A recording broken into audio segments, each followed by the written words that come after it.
السلام عليكم ورحمة الله وبركاته. بالنسبة للناس اللي عندها مكنة كيوسيرا 3005 أو مكنة كيوسيرا أبيض وأسود أو أيا كان نوع المكنة الكيوسيرا، بيحصل لك ساعات إنك تبص تلاقي الصورة بالشكل دوت، تيجي تطبع أو تصور تبص تلاقي شكل الصورة بقى لونه أسود بالشكل دوت وأنت متبقاش عارف تحل المشكلة، وطبعا بتبقى محتاج لفني أو مهندس صيانة. فأنا النهاردة جاي أعرفك إزاي تحل المشكلة دي عن طريق البرامج ومن غير ما تحتاج أي حاجة، وأعرفك كمان إيه سبب المشكلة ديت. طبعا سبب المشكلة دي بيبقى زيادة حبر في تانك الديفولبر، فإحنا إزاي مثلا ممكن نحل القصة دي؟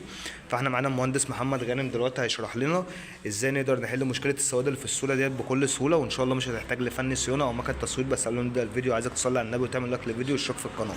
السلام عليكم. وعليكم السلام. دلوقتي احنا باختصار جدا اول حاجه هنعملها هنخش على البرامج بتاعتنا اللي هي 1087 نخش جوه. تمام. البرنامج بتاعي اللي انا هخش عليه برنامج 131 يا جماعه. طيب انا عندي 131 في 3 اختيارات: مانوال، اوتو، مود. انا بخش على المود اشوف المكنه واخده ايه. المكنه هنا لو شايفينها واخده اوتو، يبقى اي قيمه انا هكتبها بالطالع وبالنازل المكنه مش هتستجيب ليها. ليه؟ لان انا بقول لها انت اوتو. لا، انا بحول ال 131 بخليه مانوال وادوس ستارت اللي هو الزرار ده. كده انا اكدت للمكنه اللي هي بقت مانوال، يعني اي حاجه هعملها في المكنه هتستجيب. اخش انا بقى على مانوال اللي هو ده. دلوقتي انا عندي المكنه ديت كلر بس انا محولها بادوس. بخش على الكي اللي هو الاسود. دلوقتي انا يا جماعه هقول تاني، لو القيمة عليت، كل ما انا بعلى بالقيمة كل ما بقول للمكنة تسحب حبر.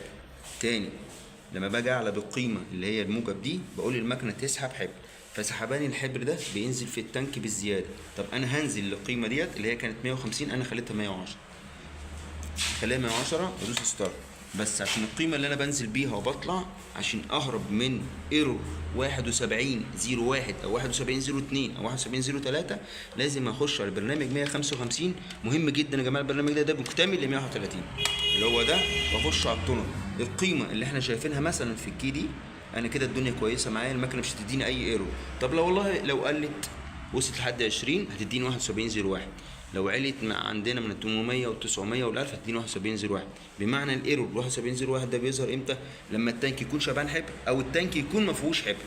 تاني يعني ال 7101 اللي هو بيظهر دايما للناس بيبقى القيمه اللي انتوا شايفينها دي يا جماعه يا اما تحت خالص يا اما فوق خالص. ايه الديفولت بتاعها؟ ال 300 وال 400 وال 500. دي الدنيا كده كويسه. برجع تاني بعد ما نزلت القيمه بتاعت ال 131 تاني اللي انا خليتها قبل كده مانوال، وخليت الرقم اللي هو دوت 110، بعمل حاجه هي ريفريش ديفولبر مره واحده بس. يعني بطلع خالص، بخش على السيستم منيو، بخش على الادجستمنت وبنزل واحده، بدوس على ديفولبر ريفريش، اعمل ستارت. بعمل ستارت مره واحده ان شاء الله هتلاقي المكنه كلها استجابت زي ما انتم شايفين كده معايا. ديت اخر حاجه للورقه بتاعتي.